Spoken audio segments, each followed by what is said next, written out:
Hello everyone, welcome to our channel.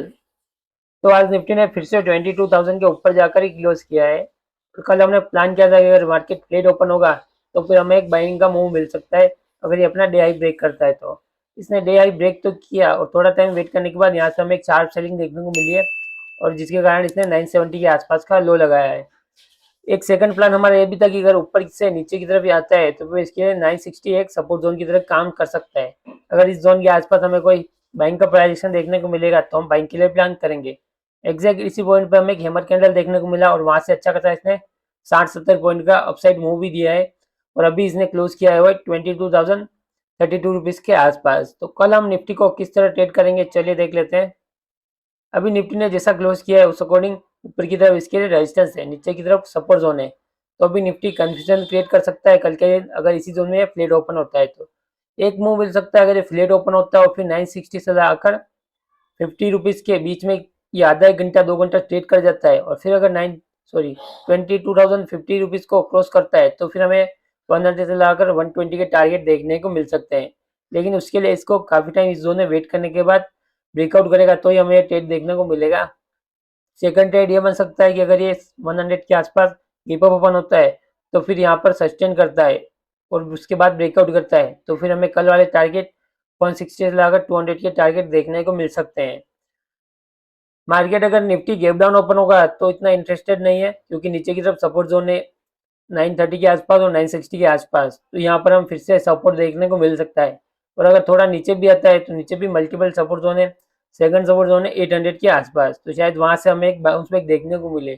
तो अगर market gap down open होने के साथ इस जोन के आसपास आता है तो यहाँ पर हम बाइंग का प्लान कर सकते हैं। बहुत बड़ा गैप अप ओपन होगा तो फिर हम वेट करेंगे और प्राइस ट्रेड करेंगे। अगर ये 120 से अगर 150 की जोन के आसपास आता है और फिर यहाँ हमें कोई कंसोलिडेशन करता हुआ दिखता है निफ्टी, तो बाइंग के लिए प्लान हम कर सकते हैं। सेकंड है बैंक निफ्टी। बैंक निफ्टी को कल हम कैसे ट्रेड करेंगे, चलिए देखते हैं।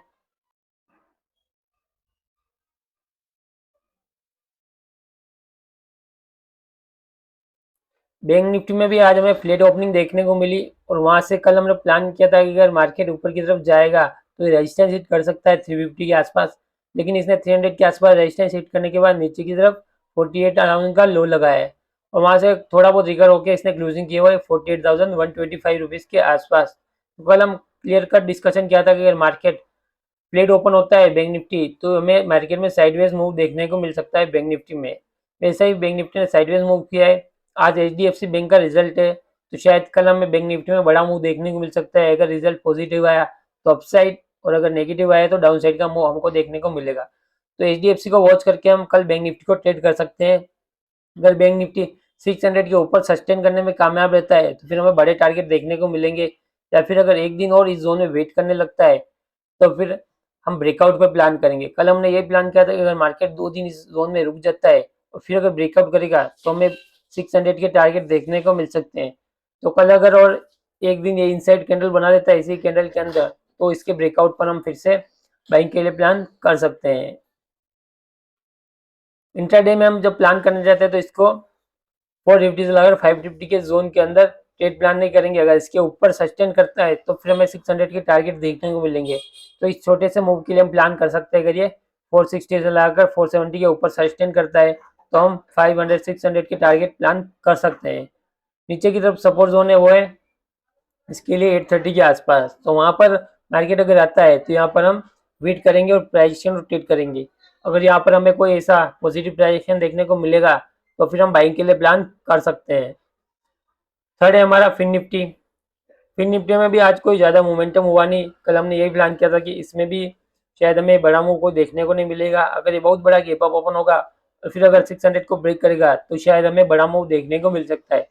लेकिन फ्लैट ओपन हुआ और उसके बाद ये थोड़ा सा ऊपर गया और नीचे की तरफ फिर से 447 के आसपास इसने क्लोजिंग की है। तो अभी इसके लिए नीचे की तरफ सपोर्ट जोन है वो है 400 के आसपास। तो अगर कल 400 के नीचे निकलता है तो ये ट्रेंड लाइन के आसपास आ सकता है। लगभग 350 से लगाकर 360 के आसपास ये सपोर्ट ले सकता है। तो अगर इस जोन के आसपास आता है तो हम वेट करेंगे, और अगर इस जोन में हमें कोई पॉजिटिव प्राइस देखने को मिलेगा तो हम बाई के लिए प्लान कर सकते हैं। मेजर सपोर्ट अभी भी इसके लिए 250 के आसपास ही है, तो अगर उस जोन के आसपास आएगा तो हम अग्रेसिव बाइंग के लिए प्लान कर सकते हैं। लेकिन अगर इसके नीचे सस्टेन करना स्टार्ट करता है तो हमें एक सेलिंग का प्रेशर देखने को मिल सकता है। या फिर अगर कल वाली कंडीशन बनती है और 600 से लगाकर 550 के जोन में ये ओपन होता है, तो यहाँ पर कुछ टाइम वेट करने का ब्रेकआउट पे हम बाइंग के लिए प्लान कर सकते हैं। 600 के ऊपर हम अग्रेसिव बाइंग प्लान कर सकते हैं। 660 से लगाकर 720 के टारगेट हमको देखने को मिल सकते हैं अगर ये गैप अप ओपन होने के साथ 600 के लेवल को ब्रेक करता है तो। तीन कंडीशन बता दी मैंने, तीन कंडीशन फिर निफ्टी में बन सकती है। फ्लैट ओपन होगा तो इतना इंटरेस्टेड नहीं है अगर ये ऊपर की तरफ जाता है तो, क्योंकि मल्टीपल इसके लिए रेजिस्टेंस जोन है 500 से लगाकर 550 और फिर 600, तो कहीं से भी अपना रिवर्सल दिखा सकता है। तो बेस्ट रेट तब बनेगा जब ये बहुत बड़ा गैप अप ओपन होगा 600 के आसपास और उसके बाद 600 के लेवल को ब्रेकआउट करेगा। Thank you.